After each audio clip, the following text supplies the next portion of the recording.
ఇంకొకటి అసలైన పంచాయతీ మరి ప్రేక్షకులారా మీరే తెంపాలి. పెన్లాంగ్ కొట్టిందని సస్తానికి పోయిండు ఒక ఆయన. పెన్లాంగ్ కొట్టిందట, నేను చస్తా ఇక నేను బతుకా. బాబా బాబా ఆయన పేరు బాబా అంటే భార్య బాధితుడు. భార్య బాధితుడు బాబాల సంఘం ఉంది, భార్య బాధితుల సంఘం. అచ్చా. అయితే ఈ పంచాయతీ మీరే తస్వ చేయాలి, ఎందుకంటే ఇది మామూలు పంచాయతీ కాదు. ఇగో పెట్టు దిగిండి అవి ఉంది.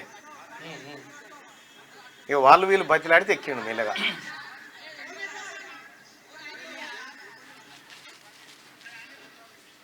నీళ్ళకి దిగిండు, భార్య కొట్టింది చచ్చిపోతా అని. భార్య కొట్టిందని బాయిల దుంకుతుంది.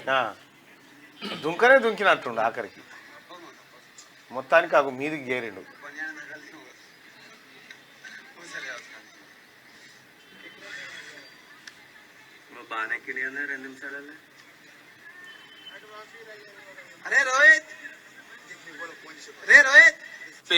ఏం కావాలో చెప్పు.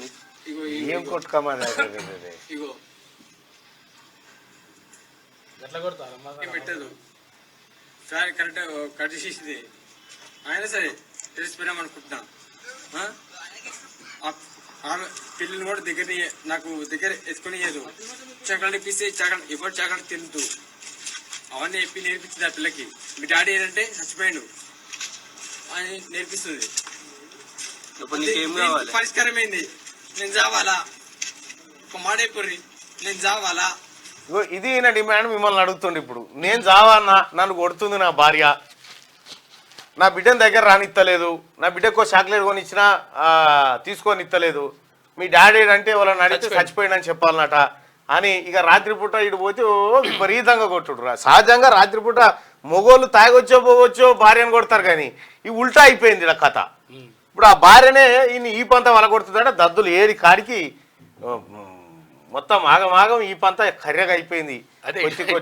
కేసులు చాలానే ఉంటాయి కానీ బయట పడరు. అయితే చాలా మంది చెప్పుకోరు, ఏమన్నా అన్నా కూడా కానీ ఏది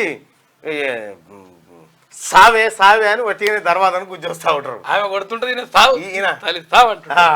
ఆమె కొడుతుంటది, ఈయన సావు అంటుంటాడు. ఇట్లా చాలా విచిత్రాలు ఉంటాయి. కాకపోతే ఇప్పుడు ఈయనకు పరిష్కారం కావాలన్నట. నా భార్య నన్ను కొడుతుంది, నాకు విడాకులు ఇప్పించకుంటే చచ్చిపోతా అంటూ చెరువులో దిగిన వ్యక్తి. హైదరాబాద్ నగేష్ అనే వ్యక్తి కొంపల్లి జయబేరి పార్క్ చెరువులోకి దిగి, నా భార్య నన్ను కొడుతుంది, నా పిల్లల దగ్గరకు రానివ్వడం లేదు, నాకు విడాకులు ఇప్పించండి లేదంటే నేను చచ్చిపోతా అంటూ అతడు ఆందోళన చెందుతా ఉన్నాడట. నిన్న మొత్తానికి వాళ్ళ చెర్లకు దిగితే పోలీసు వాళ్ళు పోయి గుంజుకొచ్చారు.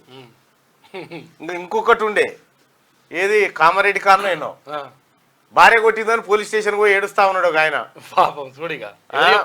అది ఉంటుంది చూడు, మన దాంట్లో ఉంటుంది చూడు. భార్య కొట్టిందని అని పేరు ఏదో ఉంది, మహమ్మద్ అలీ వచ్చి ఏడుస్తా ఉంటాడు ఆడ పోలీస్ స్టేషన్.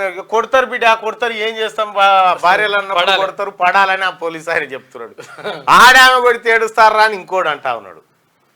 మొత్తానికైతే ఏదేమైనా కూడా ఆ భార్యలను కొద్దిగా కంట్రోల్లో పెట్టాల్సినటువంటి శక్తి వాళ్ళలోనే రావాలి, మనసు కాగాలి. వాళ్ళకు అమాయకమైన భర్తలను చూసి ఈ భర్త వాళ్ళకు కొడతారు. చట్టాలు మీకు అనుకూలంగా ఉన్నాయి. మొగోళ్ళ తరపున ఆ భార్య బాధితుల సంఘం అని ఉంటుంది. వెంటనే ఈడ రంగ ప్రవేశం చేయాలి. అడ్వకేట్ నరసింహారావు ఆయనతో మాట్లాడాలి, సెట్ చేయాల్సి ఉంటది. కాకపోతే పోని తీద్దాం, పోని జర ఏ 4 రోజులు అయితే అంత చదువుకుంటది. కానీ కాదు ఇప్పుడు ఆయన ఏం చేయాలంటారు చెప్పురి. మీ తీర్పేంది? ఇప్పుడు విడాకులు లేకపోతే నేను చచ్చిపోతా అంటున్నా, మీ తీర్పేంది?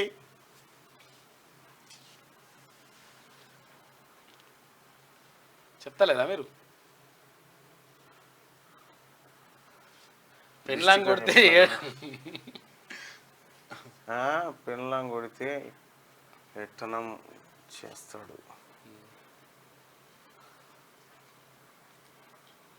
33% భార్య కొడితే బాత్రూంలో ఏడవాలట.